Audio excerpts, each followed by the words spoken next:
कि पानी केरा बुद बुदा। पानी का जैसे बुलबुला है, असमानुष की जात।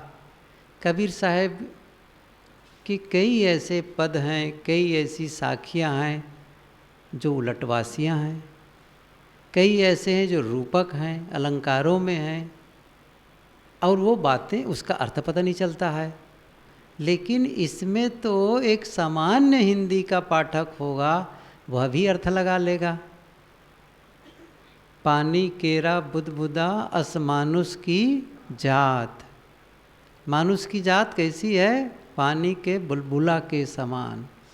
और क्या कह रहे हैं? और बढ़िया कहते हैं, देखत ही छिप जाएगा ज्यों तारा प्रभात। जैसे सूर्योदय होने पर तारे विलीन हो जाते हैं, छिप जाते हैं, ऐसे ही इस बुलबुले को फूटने में वक्त नहीं लगेगा। मनुष्य का शरीर कितना क्षणभंगुर है। मैं एक बात पूछूं, अभी तक जितना जी चुके हैं वो तो पता है। आजकल तो बर्थडे का बड़ा प्रचलन चल रहा है। सियाने लोग नहीं मनाते तो नाती पोता शुरू करते, दादाजी आपका बर्थडे है आज। ज़बरदस्ती मोमबत्ती जलाए चले जा रहे हैं, केक मंगा लिए। अब दादाजी को मन नहीं लगे, उसको भी थोड़ा गुदगुदी लगती होगी, सबको लगता है। थोड़े प्रशंसा सूचक बातें होती है, बच्चे जय जयकार कर रहे हैं, कुछ अच्छे कपड़े पहने हैं, अच्छा है, हो जाए भाई। तो कितने दिन के हो गए, कितने वर्ष हो गए पता है। कितने वर्ष और जिएंगे कितने को पता है? हाथ उठाएं। मैं इतने साल जीने वाला हूँ, मैं तो शतक लगाने वाला हूँ। कितने लोग हैं जो सेंचुरी? पता है? बिल्कुल भी पता नहीं। और जीवन की गतिविधियों को देखेंगे तो कैसा है? बेभानी में, ऐसा लगता है जैसे बेहोशी में जिए चले जा रहे हैं, जैसे कोई नशा खाए हों। कुछ भी, कोई जीवन का तारतम्य नहीं। क्या होगा जीवन का? अंत क्या होगा? अंत क्या होगा? अफसोस भरा या फिर आनंद भरा, संतुष्टि भरा? कितनी बार मैंने ये उदाहरण दिया। कभी आएगा समय, या आपने देखा भी होगा लोगों को, ऐसे लोगों को जो मरणासन्न है, आसन्न, निकट, मृत्यु के निकट। गुरुदेव जी उसके लिए उर्दू के शब्द कहते थे करीबुल मौत, मौत के करीब। ऐसा लगा कि बस। घर के लोग क्या कह रहे हैं, आसपास के लोग क्या चर्चा कर रहे हैं? कुछ देर का मेहमान और है। उनको भी लग रहा है एक दिन हमारा भी तो आने वाला है। लोग क्या कहेंगे? हम निस्तेज लेटे रहेंगे, सुनेंगे बस लोगों की बातें, बोल नहीं पाएंगे, कुछ कर नहीं पाएंगे। कहने वाले क्या कहते हैं आपस में? भैया कुछ देर का मेहमान और है। उस समय मेरी मानसिक दशा कैसी हो, कैसे हो मैं? क्या उस समय ऐसा लगे मुझे कि मैं जैसा जीवन चाहता था वैसा जीवन जिया? मैं संतुष्ट हूँ अपने जीवन से, मैं अपनों से संतुष्ट हूँ, किसी के प्रति कोई शिकायत नहीं है। सबका अपना ढंग जीने का, क्या उसके लिए शिकायत करना है? जैसे हैं वैसे हैं। लेकिन मैं जैसा चाहा वैसा जिया, इसलिए मैं अपने पूरे जीवन से पूर्ण संतुष्ट हूँ। शरीर आज छूटे, कल छूटे, जब छूटे, मैं तैयार हूँ। ये संतुष्टि भरा समापन। सदगुरु कबीर ने अपने जीवन का समापन ऐसे ही किया। वो बिल्कुल तैयार थे। हम लोग तो तैयार नहीं हैं। अभी आ जाए यमराज, चलो, अरे इतनी जल्दी भी कुछ है? कुछ और काम है। बहुत सारे काम गिनाने लगेंगे, घूस पात देने लगेंगे, मान तो जाओ थोड़ा से, ये कर लो वो कर लो। लेकिन वहाँ जब वो शिकंजा कसेगा गुरुदेव जी कहते थे जैसे बिल्ली चूहे को झपटती है और जैसे चूहे को उसने दबाया, चूहे क्या करते हैं, चे चे चे कह करके बस खत्म। वहाँ कोई रिश्वत नहीं चलने वाला है, कोई निवेदन स्वीकारने वाला नहीं है। साहब ने यह भी चित्रण किया है, एक तो निहुर पाँव परि बिनवय विनती किए नहीं माने हो, अन चिन्हे रहे हो न चिन्हारी, सो कैसे पहचानवे हो। अन चिन्हे, जीवन बीत गया, अपने को चिन्ह नहीं पाए, पहचान नहीं पाए जीवन भर, मेरी दशा कैसी है। गजब है, रूह और जिस्म का रिश्ता भी अजीब है, जिंदगी भर साथ रहे लेकिन तवर्रुफ न हुआ। गजब है, कहने वाला क्या कहते हैं, रूह और जिस्म का रिश्ता भी अजीब है, जीव का, रूह का और इस शरीर का ये रिश्ता कितने साल से है, 20 साल, 40 साल, 50 साल, 60, 70, 80, 90। रूह और जिस्म का रिश्ता भी अजीब है, जिंदगी भर साथ रहे लेकिन तवर्रुफ न हुआ, परिचय ही नहीं हुआ अपने से, कैसा जीवन। तो क्या होगा, अपने आप से परिचय हुआ ही नहीं है, असंतुष्ट। ये समापन कैसा होगा, या तो परिचय जिसने कर लिया संतुष्ट। साहब ने क्या कहा, जही मरने से जग डरे मेरो मन आनंद, कब मरी हो कब पाई हो पूर्ण परमानंद। लोग डरते हैं मरने से, मैं तैयार बैठा हूं। क्यों बैठे थे, वो उनका काम पूरा था। गुरुदेव जी ये भी कहा करते थे कि ये भी नहीं सोचना चाहिए कि मैं जल्दी मरूं। क्यों जल्दी मरना चाहते हो, क्या जीवन से उबे हो क्या परेशान हो जीवन से, मरना चाहते हो, नहीं। अच्छा बहुत दिन क्यों रहना चाहते हो, और देखने का मन है, अभी पेट नहीं भरा है देखते देखते, क्या देखोगे, यही तो देखोगे संसार, यही तो सुनोगे। किसको जानना चाहते हो, क्या जानना चाहते हो। आज तक संसार में जो देखे पांचों विषयों को, इससे अलग कुछ दिखेगा, या तो रूप दिखेगा, या शब्द सुनोगे, या फिर स्वाद लोगे, कुछ खाओगे पियोगे। उस खाना भी क्या है, 6 रस, खट्टा मीठा चरपरा, ये 6 रसों के अलावा कोई 10-12 रस है क्या, 6 रस हैं, रूप हैं। अब किसी को सुंदर कहते हो, किसी को कुरूप कहते हो, यही सब तो है। शब्द हैं, अच्छे हैं बुरे हैं, कटु है प्रिय है अप्रिय है, यही तो शब्द हैं। क्या दुनिया को देखने के लिए और जीने की इच्छा कर रहे हो, नहीं, पूर्ण है। साहब कहते थे न जीने की इच्छा करो न मरने की इच्छा करो, जैसा है संतुष्ट रहो, जब मौत आए ठीक है, काम करो अपना, बस काम करो। काम पूरा होने के बाद में मौत जब आए निष्फिक्र निष्फिक्र। तो जीवन के समापन में, अंत वेला में संतुष्टि भरा समापन हो, तब तो जीवन की सार्थकता है। इसका उल्टा क्या होगा, अफसोस भरा समापन। क्या बताऊं, अफसोस, काश मैं अपना काम कर लिया होता, काश मन को सुंदर बना लिया होता, काश जीवन को निर्मल कर लिया होता, और अधिक साधना करके और अधिक साधना में परिपक्व हो गया होता। कहाँ खोए। इस साधना को छोड़ करके, मन को निर्मल बनाना छोड़ करके, अनंत शांति का अनुभव करने को छोड़ करके क्या किया जीवन में, क्या किया। क्या कमाना खाना जीना गलत है, नहीं, बिल्कुल ज़रूरी है, लेकिन कितना आप चाहिए, कितना चाहिए बताइए भोजन।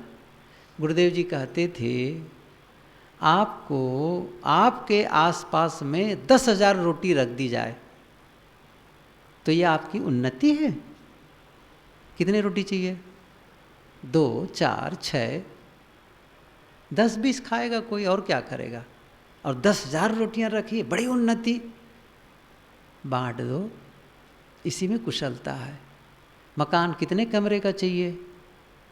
4 कमरा, 10 कमरा, कितना बड़ा मकान चाहिए फिर।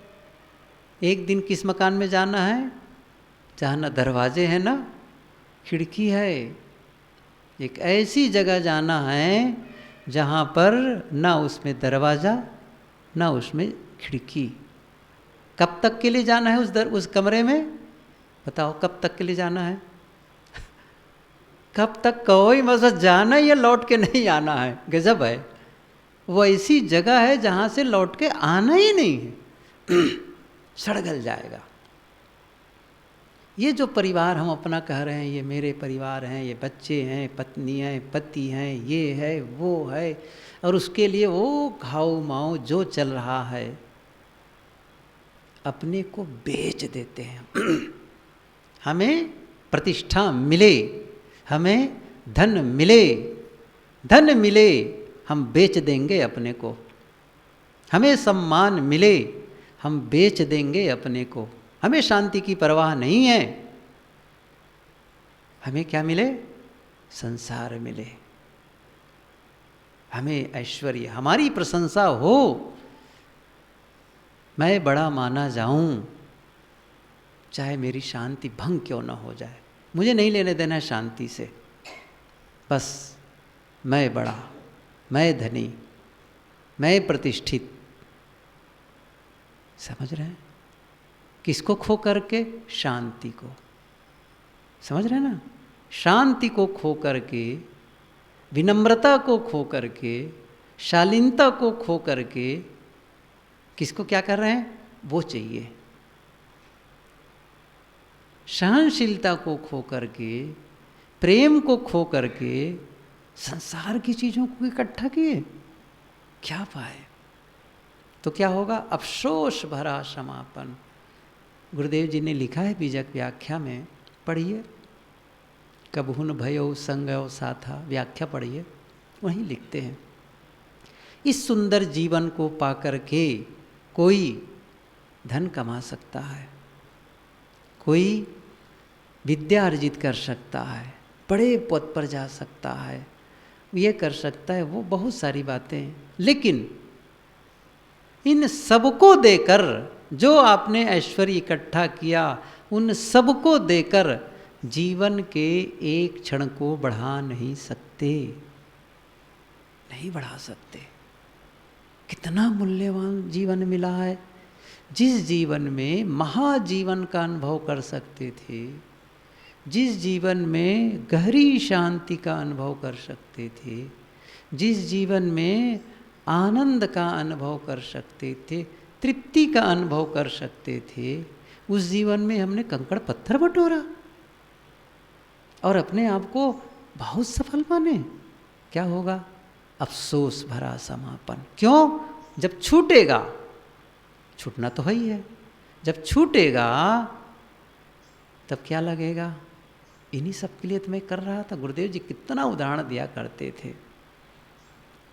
ऐसे भी बहुत सारे लोग से मिलना होता था उनका। एक आदमी ने कहा गुरुदेव जी से, ये धन मुझे काटते हैं। एक ने कहा, ये जो मकान बनाया हूँ ना, ये मकान मुझे चुभते हैं। क्यों मैंने किया? गुरुदेव जी कहते थे, अपने भतीजों का हक मार करके अपने बच्चों के लिए उसने बड़ा मकान बनाया और वे उनके लड़के उनको घर से निकाल दिए। कौन सहायक हुए? उनके भतीजे।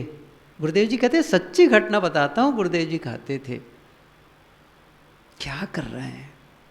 धोखा ही तो है। दूसरों को धोखा दे करके धन कमा लिए। क्या कमाए? मैंने कहा ना, अपने को बेच करके क्या जीवन जीते हैं। नहीं, अवसर है।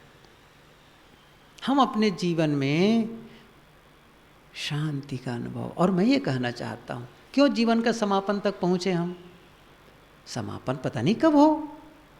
रोज जीवन का समापन होता है जब आप बिस्तर पर जाते हैं, रात्रि में होता है ना। दिन का समापन होता है न जीवन का सही। उस समय जैसे आप हम सबकी मृत्यु होगी, सब कुछ भूल जाएंगे। ये जो दिख रहा है ना अपना, कुछ भी याद नहीं रहेगा। गुरुदेव जी कहते थे जैसे आप कमरे में लाइट जला करके बैठे हों, रात हो गई, स्विच ऑफ कर दिए या बत्ती चली गई, अंधकार, अचानक एकदम काला, ऐसे ही अचानक मौत आएगी, सब शांत शांत, कुछ नहीं अपना। लब्ध्वापि च बहून् लाभान् चिरं भुक्ता सुखान्यपि रिक्तहस्तस्य नग्नस्य यास्याम मुषितो यथा। ये मंत्र तो गुरुदेव जी से सुन सुन के याद हो गया मुझे, अब पता नहीं है कहाँ कहा है। लब्ध्वापि च बहून् लाभान्, बहुत लाभ कमाया, लब्ध्वापि च बहून् लाभान्, चिरम भुक्त्वा, चीर काल तक जिए और भोग किए इन पदार्थ विषयों का, चिरम भुक्ता सुखान्यपि, सुख भोग करते रहे। अंत में क्या हुआ? रिक्त हस्तस्य नग्नस्य, समय क्या हो गया? जैसे खाली हाथ, रिक्त हस्तस्य नग्नस्य, नंगे बदन, या श्याम मुषितो यथा, मुषित चुरा गया हो, मुष चुराने वाला, मूषक, उसी को मूषक, मुष चुराया हुआ। तो जैसे कोई रास्ते में आदमी जा रहा हो और बदमाश मिल जाए, जो कुछ आपके पास है सब छीन ले, तो धन छीने, मोबाइल छीने, बात समझ में आती है। जो कपड़े पहने थे उसको भी उतरवा लिए और खदेड़ दिए। रिक्त हस्तस्य नग्नस्य यास्याम मुषितो यथा, यही होगा। जो कुछ आपके पास रहेगा सब छूटेगा। क्या करेंगे घर के लोग? डंडवा की डोरिया तोर लड़ाई, जो कोटिन धन हो। एक साहब ने कहा, सदगुरु कबीर ने, कमर की करधनी भी तोड़कर अलग कर दी जाती है। ये जितना सोने की जो चेन है ना, माला, मुंदरी, खिनवा, बिछुआ, काका कहते हैं, सब उतरा लेते हैं है ना, सब छीन लिया जाएगा। और उसी को लेकर के हम अपनी साधना को खोए हुए हैं, अपनी शांति को खोए हैं। गजब है, कितनी बेभानी में। मैं क्या कह रहा हूं, इतना क्षणभंगुर जीवन, आज कल में शरीर छूटने ही वाला है। साहब ने क्या कहा है? यह तन कांचा कुंभ था, लिए फिरे थे साथ, टपका लागा फूट गया, कछु न आया हाथ। गजब का उदाहरण उनका, कैसे उनकी सूझ होती थी। कितना बढ़िया उदाहरण। यह तन कांचा कुंभ है, आप पक्का नहीं कह सके, कांचा कुंभ कहते हैं। कितनी अच्छी बात है। घड़ा एक कच्चा जब बनती मिट्टी से बनाया जाता, मैं देखा एक जगह थापी लगा रहे थे, बहुत मन था कि मैं देखूं कैसे थापी लगाते हैं। जो साहब ने कहा है ना, अंदर हाथ सहार दे बाहर बाहे चोट।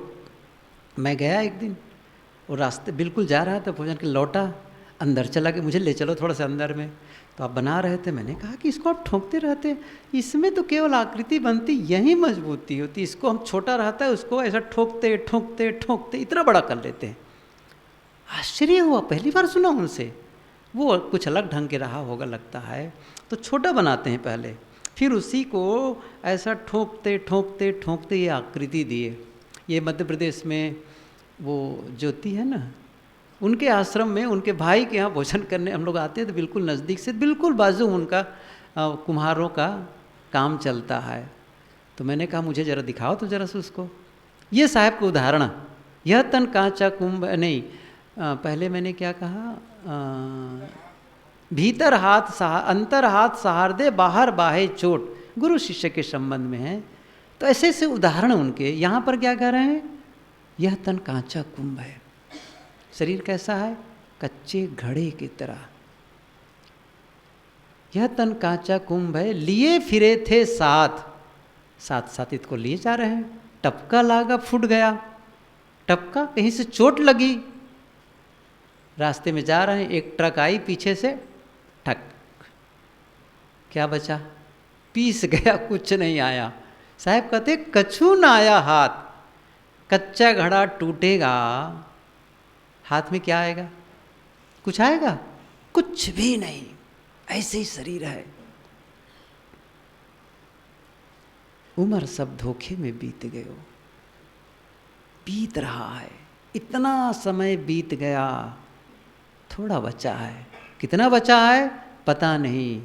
होश संभालें, जीवन को संवारें, संभाले इस जीवन को।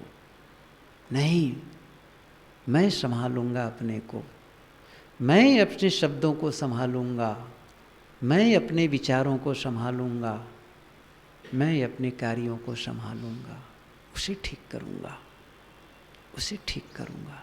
उसे तराशना है, संवारना है, ठीक करना है। बिल्कुल जैसे कोई कलाकार रेदा लगा लगा करके लकड़ी को चिकना कर देता है। कोई कलाकार, कितनी बार मैं उदाहरण दिया हूँ माइकल एंजिलो का, बार बार याद आती है। इटली में फ्लोरेंस नगरी, एक रोम है, दूसरा फ्लोरेंस। तो फ्लोरेंस में माइकल एंजिलो का एक बहुत बड़ा म्यूजियम, जहाँ पर डेविड की मूर्ति है, आज भी आप देख सकते हैं। मेरी बात न मानो तो आप गूगल में सर्च कर लो, अभी भी चित्र देख सकते हैं। मैं तो देखा उसको, 17 फीट से ज़्यादा ऊंची, एक कितने 17 फीट और कितने इंच वो मूर्ति है माइकल एंजिलो। 1501 में उस मूर्ति के अनावरण हुआ था। 2 साल तक वो पत्थर ही ढूंढते रह गए उस मूर्ति के लिए, बनाने के लिए। और वहीं का जो था धनी आदमी था मेडिसिस, उसने कहा था कि मेरे लिए एक मूर्ति बनाओ। अब उनकी बातों को टाल नहीं सकते। जैसे कोई आप मुकेश अंबानी आपको बुला दे, किसी बढ़ई को, मेरे लिए एक अलमारी बनाओ, तो क्या कहेगा? मैं नहीं बनाऊंगा। अरे मैं ज़रूर बनाऊंगा। सही है ना? लेकिन वो तो बहुत बड़े कलाकार थे, वो बहुत बड़े कलाकार थे। माइकल एंजिलो विश्व प्रसिद्ध। तो वो माइकल एंजिलो 2 साल तक पत्थर ही ढूंढे। एक चौराहे पर डेविड की मूर्ति स्थापित करनी थी, उसी के लिए पत्थर ढूंढ रहे थे। सड़क किनारे वो पत्थर रखा था, कई बार उस सड़क से गुजरे, कभी देखे ही नहीं उधर। एक दिन उसको नज़र पड़ी, रुके, कई बार घूम घूम के देखे, बस नज़र टिक गई, हटाए उसको। अपने मजदूर किए, मजदूर के उठवा कर, मजदूरों से उठा करके अपनी स्टूडियो ले गए। 2 साल के बाद तो पत्थर मिला। 2 साल तक केवल खाका खींचा, खाका को खींचा उसका ऊपर का बाहरी आवरण, और उसके बाद छीनी हथौड़ी रख दिया, और 2 साल तक केवल घिसता रहा, ग्राइंडर से घिसता रहा, घिसता रहा। और 4-6 साल के बाद, वैसे भी इटली में प्रसिद्ध हो गया था कि माइकल एंजिलो कुछ बड़े काम में लगे हैं मेडिसिस के लिए, उसके परिवार के लिए, उनको उस काम सौंपा गया है। और जब उसके अनावरण का दिन आया, हज़ारों लोग चौराहे पर इकट्ठे हुए, हज़ारों लोग। जिसने उस मूर्ति को देखा है, उसने लिखा है, उसको मैंने पढ़ा है, मैं वहाँ खड़ा हुआ। वो तो उस समय की बात नहीं, अभी भी वो मूर्ति है। उस म्यूज़ियम में जाकर उस जगह खड़ा होना, आदमी ज़िंदगी भर नहीं भूलेगा वो एहसास को। ऐसी जगह है वो, उसने बताया। अमेरिका का लेखक, वो अपना संस्मरण लिखा है। मैं अपने परिवार के साथ वहाँ गया था, वो लिखा अपनी पुस्तक में, मैंने पढ़ा। तो उसने क्या लिखा है कि जिस दिन अनावरण हुआ, बहुत सारे स्त्री पुरुष अब इकट्ठे थे। जैसे ही कपड़ा हटाया गया, लोग चिल्लाने लगे। कितनी महिलाएं तो मूर्छित होकर गिर गई। आश्चर्य लगता होगा, सच। इतना अद्भुत मूर्ति अभी भी, और उसी रात को महान कलाकार के रूप में स्थापित किया गया, उनको हो गए वो माइकल एंजिलो। इतनी सुंदर मूर्ति सचमुच है, वैसे भी देखने से लगती है मूर्ति। क्या गजब बना है, नग्न है बिल्कुल डेविड। अब डेविड कौन है? बाइबल में कथा आती है, गोलियात के साथ में उनका हुआ था। वो सब विस्तार में नहीं करूँगा, समय ख़त्म हो गया है। बस इतनी सी बात है। कितना कहा? 2 साल तक वो केवल घिसा सुंदरता के लिए।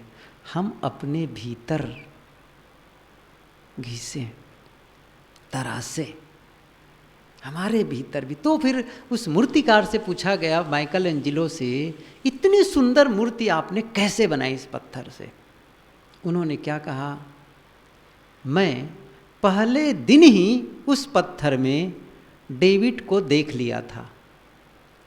पहले ही दिन मैं उस पत्थर में डेविड की मूर्ति को मैंने देख लिया था। उसके बाद बस मैंने क्या किया, जो उस पत्थर में डेविड नहीं था उसको मैंने निकाल दिया। जो उस पत्थर में डेविड नहीं था, या कहना चाहिए उस डेविड को, उस मूर्ति को ढके हुए अंश थे, उसको मैंने छीन करके निकाल दिया। बस उसको घिसा, सफाई किया। हम सबको भी यही करना है। वो सत्य, वो परमात्मा हम सबके भीतर है, लेकिन जो कबाड़ इकट्ठा कर लिए हैं, कचड़ा इकट्ठा कर लिए हैं, राग द्वेष, लड़ाई झगड़ा, संघर्ष, छल कपट, मोर तोड़, उफ,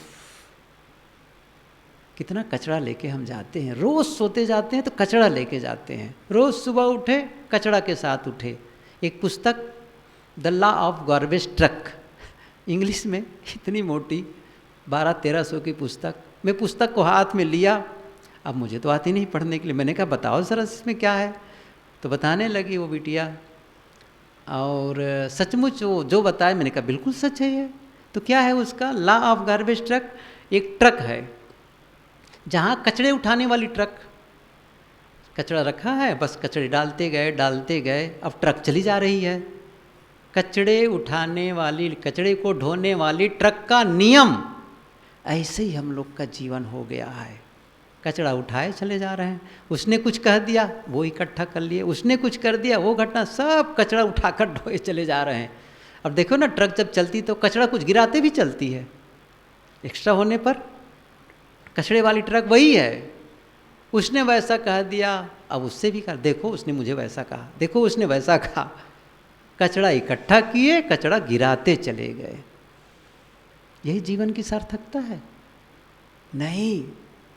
पवित्रता, निर्मलता, कचड़ा को हटा करके क्या करना है, पवित्रता का संग्रह हो, निर्मलता का संग्रह हो। गुरुदेव जी कहते थे मन कैसा बनाओ, मक्खन। मक्खन अभी तो बालू है, किरकिरी वाली है ना, मक्खन कहाँ है। लेकिन हम सब में, यहाँ जितने लोग बैठे हैं, यह योग्यता है, अपने मन को मक्खन बना सकते हैं, जीवन में पवित्रता इकट्ठी कर सकते हैं, निर्मल जीवन बना सकते हैं। उसका यही रास्ता है। रोज अकेले बैठो, आत्मविश्लेषण करो और भीतर के विकारों को हटा करके पवित्रता को अर्जित करो, निर्मलता को अर्जित करो, तब अच्छा होगा जीवन।